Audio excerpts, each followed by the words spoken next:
नमस्कार दोस्तों, भारत के महान शासक सीरीज में आज हम बात करेंगे सम्राट अशोक के बारे में। सम्राट अशोक मौर्य साम्राज्य के तीसरे शासक थे। आज की वीडियो में आप सबको सम्राट अशोक के बारे में बहुत कुछ जानने को मिलेगा, इसलिए वीडियो को अंत तक जरूर देखिए। और अगर वीडियो पसंद आती है तो एक लाइक, कमेंट और शेयर के साथ साथ आपके अपने चैनल डिवाइन वे को सब्सक्राइब करना ना भूलें। मैं हूं मंजू शर्मा। आइए शुरू करते हैं आज की वीडियो। मौर्य साम्राज्य दुनिया के सबसे महान साम्राज्यों में से एक था। यह एक शासक के तहत अधिकांश भारतीय महाद्वीप को एकजुट करने वाला पहला साम्राज्य था। साम्राज्य का गठन 322 ईसा पूर्व में चंद्रगुप्त मौर्य द्वारा किया गया था, जब उन्होंने नंद साम्राज्य को हराया। इस अवधि के दौरान भारत की अर्थव्यवस्था और कृषि फली फूली, क्योंकि वित्त और प्रशासन की कुशल प्रणालियां स्थापित की गई थी। इस राजवंश के दौरान महत्वपूर्ण व्यापार मार्ग भी स्थापित किए गए थे। 25 वर्षों के शासन के बाद चंद्रगुप्त मौर्य एक हिंदू से जैन भिक्षु बन गए और अपने पुत्र बिंदुसार के लिए राज्य छोड़ दिया। बिंदुसार का इतिहास भी थोड़ा अजीब है, क्योंकि उनके पिता और पुत्र के बारे में जितनी कहानियां पढ़ने को मिलती हैं उतनी बिंदुसार के बारे में नहीं मिलती। चंद्रगुप्त मौर्य के पुत्र बिंदुसार को विरासत में साम्राज्य को मजबूत करने और दक्षिण की ओर साम्राज्य का विस्तार करने का श्रेय दिया जाता है। हालांकि वह पूर्व में कलिंग साम्राज्य की अपनी विजय में विफल रहा। बिंदुसार ने 25 वर्षों तक राज्य किया। बिंदुसार की मृत्यु के बाद उसके पुत्र अशोक ने गद्दी संभाली। सम्राट अशोक का कार्यकाल 269 ईस्वी पूर्व से लेकर 232 ईस्वी पूर्व के मध्य माना जाता है। चक्रवर्ती सम्राट अशोक का जन्म 304 ईस्वी पूर्व वर्तमान के बिहार के पाटलिपुत्र में हुआ था। सम्राट अशोक का पूरा नाम देवानाम प्रिय अशोक था। सम्राट अशोक की माता का नाम शुभांगी था। चंद्रगुप्त मौर्य की तरह ही उनका पोता भी काफी शक्तिशाली था। उन्होंने अपने राज्य को पूरे अखंड भारतवर्ष में फैलाया, पूरे भारतवर्ष पर एक छत्र राज किया। सम्राट अशोक के साम्राज्य विस्तार की अगर बात करें, सम्राट अशोक का राज्य वर्तमान के भारत, पाकिस्तान, अफगानिस्तान, नेपाल, बांग्लादेश, भूटान, म्यांमार, इराक और आधुनिक ईरान के कुछ हिस्सों और पूरे भारतीय उपमहाद्वीप में फैला हुआ था, सिर्फ दक्षिणी प्रायद्वीप की टिप को छोड़कर। राजा अशोक के शासन के तहत साम्राज्य के चरम के दौरान विशाल साम्राज्य का क्षेत्रफल 5 मिलियन वर्ग किलोमीटर था। इनकी राजधानी पाटलिपुत्र थी। इनका विशाल साम्राज्य उस समय से लेकर आज तक सबसे बड़ा भारतीय साम्राज्य रहा। चक्रवर्ती सम्राट अशोक विश्व के सभी महान एवं शक्तिशाली सम्राटों एवं राजाओं की पंक्ति में हमेशा शीर्ष स्थान पर रहे।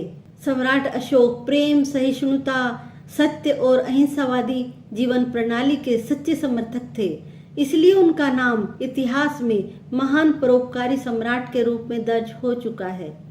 सम्राट अशोक जब राजा बने तो वे एक निर्दयी युवा शासक थे। उनके पूर्वजों द्वारा बड़े पैमाने पर विस्तार के कारण उन्हें विरासत में मिला राज्य बहुत बड़ा था।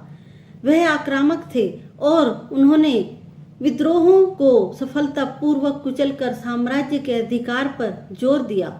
सम्राट अशोक अपने पूरे जीवन में एक भी युद्ध नहीं हारे। सम्राट अशोक ने अपने राज्याभिषेक के 7वें वर्ष ही कलिंग पर आक्रमण कर दिया, जिसमें बहुत खून खराबा हुआ। सम्राट अशोक के 13वें शिलालेख के अनुसार यह बताया गया है कि इस युद्ध में दोनों तरफ से करीब 1 लाख लोगों की मौत हुई थी और कई लोग इसमें घायल भी हुए थे। सम्राट अशोक ने इस नरसंहार को अपनी आंखों से देखा था और वो काफी दुखी हुए। कलिंग के युद्ध की घटना के बाद सम्राट अशोक ने बौद्ध धर्म को अपना लिया और इस धर्म के अनुयायी बन गए। अपने राज्य में इस धर्म का प्रचार किया और लोगों को जीव और मानव के प्रति दया भाव रखने का संदेश दिया।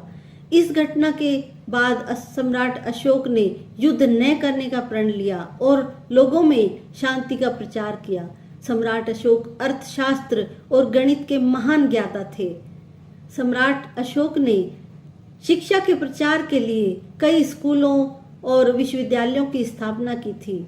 सम्राट अशोक के 284 ईस्वी पूर्व बिहार में एक उज्जैन अध्ययन केंद्र की स्थापना की।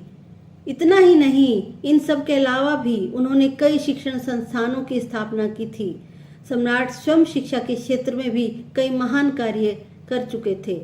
सम्राट अशोक ने बुद्ध की स्मृति में कई स्तंभ खड़े किए, जो आज भी नेपाल में उनके जन्म स्थल लुम्बिनी में माया देवी मंदिर के पास, सारनाथ, बौद्ध मंदिर बोध गया, कुशीनगर एवं आदि श्रीलंका, थाईलैंड, चीन आदि में देखे जा सकते हैं। सम्राट अशोक ने बौद्ध धर्म का प्रचार भारत के अलावा श्रीलंका, अफगानिस्तान, पश्चिम एशिया, मिस्र तथा यूनान में भी करवाया। सम्राट अशोक के ही समय में 23 विश्वविद्यालयों की स्थापना की गई, जिसमें तक्षशिला, नालंदा, विक्रमशिला, कंधार आदि विश्वविद्यालय मुख्य थे। इन्हीं विश्वविद्यालयों में विदेश से कई छात्र शिक्षा पाने भारत आया करते थे। ये विश्वविद्यालय उस समय के उत्कृष्ट विश्वविद्यालय थे। शिलालेख आरंभ करने वाला वह पहला शासक था। अशोक ने सर्वप्रथम बौद्ध पंथ का सिद्धांत लागू किया, जो आज भी कार्यरत है। सम्राट अशोक ने अपने पुत्र महेंद्र एवं पुत्री संघमित्रा को बौद्ध धर्म के प्रचार के लिए श्रीलंका भेजा।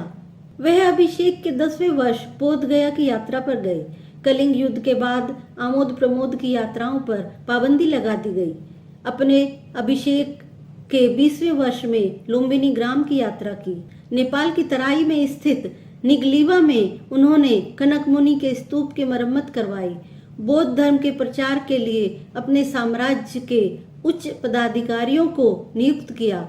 स्तंभ लेख 3 और 7 के अनुसार उन्होंने व्युक्त, रज्जुक, प्रादेशिक तथा युक्त नामक पदाधिकारियों को जनता के बीच जाकर धर्म प्रचार करने और उपदेश देने का आदेश दिया।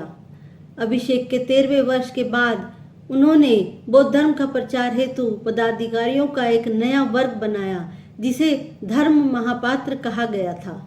इनका कार्य विभिन्न धार्मिक संप्रदायों के बीच द्वेष भाव को मिटाकर धर्म की एकता स्थापित करना था।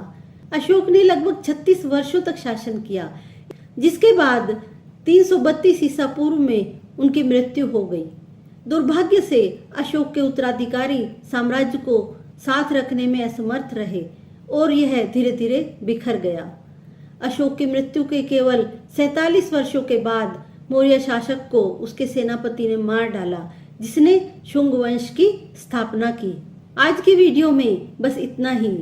आशा करती हूँ वीडियो आपको पसंद आई होगी। धन्यवाद।